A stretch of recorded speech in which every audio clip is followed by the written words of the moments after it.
Inamin nila wala man sila, mga kababayan, ng mga dokumentong hawak. Wala silang ebidensya. Yun mismo yung sabi ni Atty. Libito Baligod na mga eyewitness accounts lang. Kwento nitong mga tinaguriang 18 Malita Boys. Ibig sabihin, sabi-sabi lamang ang hawak ng kanyang grupo.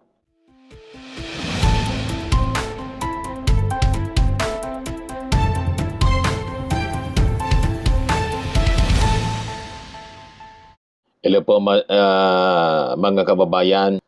O ano yung mga latest na balita, Mr. Maravillas? Ito, nasa full alert status na naman yung National Capital Region Police Office dahil sa sabing nakambang kilos protesta ng ilang retiradong general. Bakit niya, Mr. Maravillas, may kilos protesta na naman? Same mga kababayan, ng gugulo. At ang gustong paniwalaan natin, yung kwento ng mga 18 Malita Boys, mga marites, mga kababayan. Yan ang gustong paniwalaan natin, yung kwentong wala man pong katuturan. O, di ba? Mga kababayan, pili tayong pinapaniwala sa kanilang kwentong barbero. Wala man pong mapaniwala na mga matitinong tao dito sa Pilipinas. Puro kasi po sinungaling. May sinusunod na script. Yung script nila, lousy. Di ba malinaw, mga kababayan? Yan ang pag-usapan natin. Yung lousy script nitong mga sinungaling. The 18 liars, mga kababayan.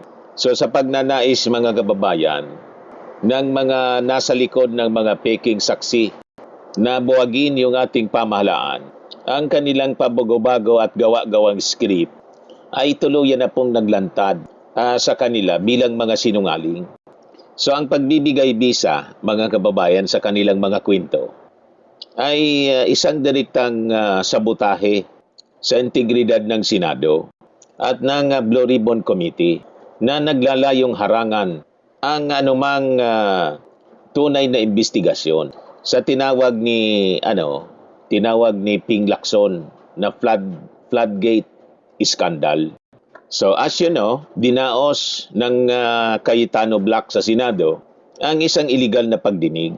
Kahit pa, opisyal itong kansilado ng new majority sa Senado. So ang bogus hearing na ito, mga kababayan, ay nagsilbi lamang na entablado para sa mga binalangkas na kasinungalingan ng mga nasa likod nitong 18 liars. Ginamit lang ito mga 18 liars, mga kababayan, na kinakatawan po ni Atty. Libito Baligod. Inamin nila wala man sila, mga kababayan, ng mga dokumentong hawak. Wala silang ebidensya. Yun mismo yung sabi ni Atty. Libito Baligod na mga eyewitness accounts lang. Kwento nitong mga tinaguriang 18 Malita Boys. Ibig sabihin, sabi-sabi lamang ang hawak ng kanyang grupo. Eyewitness accounts daw. So walang ni isang pirasong dokumento na hawak sila o yung tinatawag na physical evidence.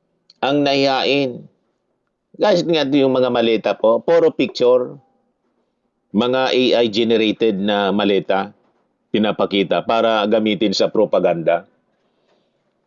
Wala mangang pinapakitang laman, puro lang maleta, parang pinicturan lang sa mall. Ha! Di ba, mga kababayan? Walang ni isang ebidensya o dokumento ang naiain, mga kababayan, para patunayan yung kanilang paratang. May maling depensa pa sa kanilang mga background, mga kababayan. Sinubukan ng kanilang kampo na itago ang tunay na pagkakakilanlan ng grupo nitong tinaguriang Malita Boys sa pagpapanggap na sila'y mga tapat na mga ex-marines. Ngunit, mga kababayan, lumabas sa official verification ng Philippine Navy at saka ng Armed Forces of the Philippines. 4 sa kanila, hindi kailanman naging Marines. Habang ang karamihan ay may mga records ng pagiging dishonorably discharged, natanggal dahil sa masamang disiplina. May silyadong kasinungalingan mga kababayan sa pirma. Pinagmalaki noon, nung una mga kababayan, na buo ang paninindigan ng 18 mga Malita Boys. Ngunit, nang isumiti sa NBI mga kababayan, 6 lamang yung pumirma. Ang 12 sa kanila tuluyang umatras sa takot nila na mabilanggo sa ilalim ng sumpa na nagpapatunay mga kababayan na ang orihinal na salaysay ay isang pilit at gawa-gawang koleksyon lamang po ng kwento. Ganun na nangyari po. Sila mismo po ang nagpatunay na yung kanilang kwento pabago-bago. Di ba? Malinaw yon. Pabago-bago yung kanilang script. Tulad po ni Loren, na dating kasama biglang natanggal. Nang maging kakampi, mga kababayan, binago. O, di ba? Ang nasama si Erwin Tulfo. Plus na panluloko niya, Mr. Maravillas. Plus na pambubudol, panluloko. Ngayon, pag-usapan natin yung imposibleng kwento laban kay Martin Romualdez kasi ang pilit nilang dinidiin si Martin Romualdez. So, idiniin mga kababayan ng kanilang grupo sa kanilang gawa-gawang kwento na nagati daw sila ng bahagi ng 805 billion pesos na cash galing sa flood control kickbacks kay dating Speaker Martin Romualdez. Ang kwentong ito mga kababayan, malinaw na isang fiction. Isang malaking fiction lamang mga kababayan. Ayon sa logic ng batas at ng matematika. Kasi po, ang ganong kalaking pera ay nangangailangan ng hindi bababa sa 13,416 na malalaking maleta upang mabitbit. Isang imposibilidad mga kababayan, napaka-imposible, na nagpapatunay ng kanilang tahasang pagsisinungaling. Paano mo yon gagawin? Bibit-bitin ang ganong karaming maleta. 13,000 plus. At paiba-iba yung lalagyan ng pera sa kanilang kwento. Hindi po magkatugma yung mga nilalabas sa dila nitong 18 mga Maleta Boys sa kanilang mga pahayag. Yung iba nagsasabi sa suitcase niya at sinabing yung iba sa simpleng bag man lang niya. At nung huli, naging paper bag na lang.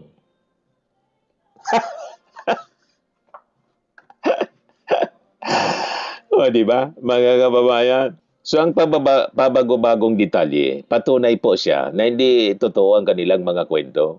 Kundi kung ano lang yung kanilang maisip na sabihin sa harap ng media, sa interview. Kasi propaganda man lang po ang kanilang intensyon. So, matapos ng bogus hearing mga kababayan, agad na nagpatawag ng press con si Atty. Baligod upang bawiin yung testimonya ng kanyang dalawang saksi, yung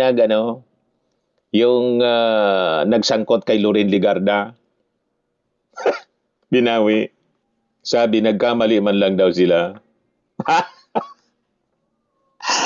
So tuloy yan ang gumuho, mga kababayan, yung kanilang mga kwento. Kasi, paano ka maniniwala sa ganong pa bago-bago na mga kwento nila? Laban-bawi. Laban-laban. Bawi-bawi. Di ba? So ang agarang na pag-urong na to mga kababayan ay isang patunay na ang kanilang mga ginawang affidavit po ay puno ng mga malisyoso at irresponsabling akusasyon. Patunay na ang kanilang layunin ay wasakin at pahinain po yung ating Senado. So ang paggamit nitong mga Maleta Boys ng Cayetano Black sa kanilang sinagawang bogus na investigation, nagbunyag lamang ng kanilang mapanganib na motibo mga kababayan, na ilagay yung pansariling interes sa itaas ng mga institusyon ng batas. At nandyan mga kababayan yung ginawa nilang pag-abuso at pagbaliwala sa lehitimong proseso Nang ipatawag kasi mga kababayan yung grupo ng opisyal at lehitimong Senate Blue Ribbon Committee na pinamumunuan po ni Senator Erwin Tolfo para sumailalim sa formal na cross-examination nitong mga sinasabing testigo. Hindi sila sumipot. Imbes na sumipot, pumunta, umakyat doon sa opisina ni Robin Padilla at doon nagpa-press con uli. Nakita ninyo? Sinabayan yung official hearing na pinatawag mga kababayan ng lehitimong Blue Ribbon Committee. Hindi ba napakalinaw, mga kababayan, na kabastusan yung ginagawa nila? Ginagamit nila yung committee bilang instrumento ng destabilization. At yung mga ginagawa nila, malinaw na pananabotahe sa integrity ng Senate Blue Ribbon Committee. Sinisira nito yung tiwala po ng publiko sa mga lehitimong investigasyon ng ating pamahalaan. Ipinapakita nito mga kababayan na ang kanilang mga binalangkas na pahayag ay hindi po para sa katotohanan ng floodgate scandal, kundi isa pong lousy script na idinisenyo lamang para po sa paghahasik nila ng destabilization. Yun ang malinaw na lumalabas na kwento. So dahil po sa kanilang harap-harapan na pagsisinungaling, formal na silang sinampahan ng kasong cyber libel, perjury at grave oral defamation sa Department of Justice. So ang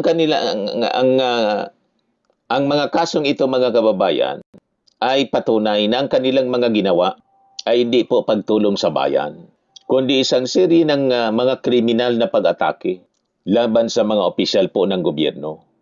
Sa pagnanais po na magpakalat ng mga kasinungalingan, ang 18 liars na kinatakatawan po ni Atty. Baligon ang mismong nagbaon sa kanilang sariling credibility. Inamin nila na wala silang hawak na ebidensya. Napatunayan na peking Marines yung kanilang hanay. Nabisto yung kanilang paiba-ibang kwento laban kay Martin Romualdez. At tumakbo sila nang sila ay patawag sa lehitimong hearing. So ang kanilang mga payag mga kababayan hindi nagbubunyag ng katotohanan. Ito po ay isang formal na pagpapatunay ng kanilang sabuatan para sirain po yung integridad ng ating bansa.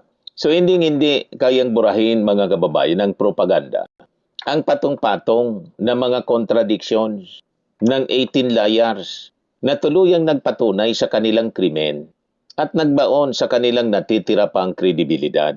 At dito, mas magiging challenging at mas mahirap yung mga susunod na pagdinig ng Senate Blue Ribbon Committee dahil po malaking mansa yung kanilang kailangang tanggalin upang bumalik po yung tiwala ng taong bayan sa kanila.